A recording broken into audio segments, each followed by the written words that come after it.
The history of South Korea begins with the Japanese surrender on the 2nd of September 1945. At that time, South Korea and North Korea were divided, despite being the same people and on the same peninsula. In 1950, the Korean War broke out. North Korea overran South Korea until US-led UN forces intervened. At the end of the war in 1953, the border between South and North remained largely similar. Tensions between the two sides continued. South Korea alternated between dictatorship and liberal democracy. It underwent substantial economic development. First Republic, 1948 to 1960.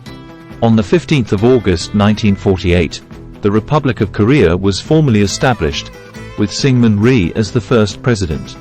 With the establishment of Rhee's government, de jure sovereignty also passed into the new government. On the 9th of September 1948, a communist government, the Democratic People's Republic of Korea, North Korea, was proclaimed under Kim Il-sung.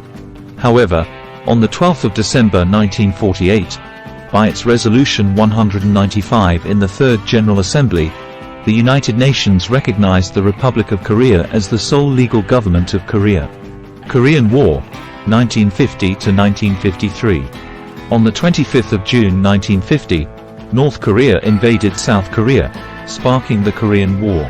The United States and its allies intervened in support of South Korea, while the Soviet Union and China supported North Korea.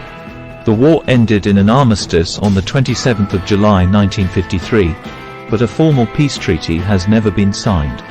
The Korean War remains one of the most significant events in South Korean history, and its legacy continues to shape the country today. Second Republic, 1960–1961. The First Republic was overthrown in the April Revolution of 1960, following widespread protests against Rhee's authoritarian rule. A new government, the Second Republic, was established under President Yoon Po-sun. However, the Second Republic was short-lived. In May 1961, a military coup led by General Park Chung-hee overthrew the government. Third Republic, 1961 to 1972. Park established the Third Republic, a military dictatorship. Under Park's rule, South Korea underwent rapid economic development. However, Park's regime was also repressive, and he cracked down on dissent. In 1972, Park declared martial law and amended the constitution to give himself more power. Fourth Republic, 1972 to 1979. The Fourth Republic, also known as the Yushin period, was marked by continued economic growth and political repression. In 1979, Park was assassinated by his own intelligence chief. Fifth Republic, 1979 to 1987. Following Park's assassination, South Korea transitioned to civilian rule.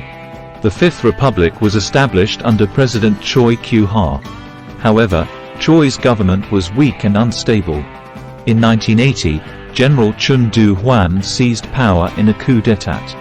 Chun's regime was even more repressive than Park's, and he massacred pro-democracy protesters in Gwangju in 1980. Sixth Republic, 1987–present. In 1987, South Korea transitioned to full democracy.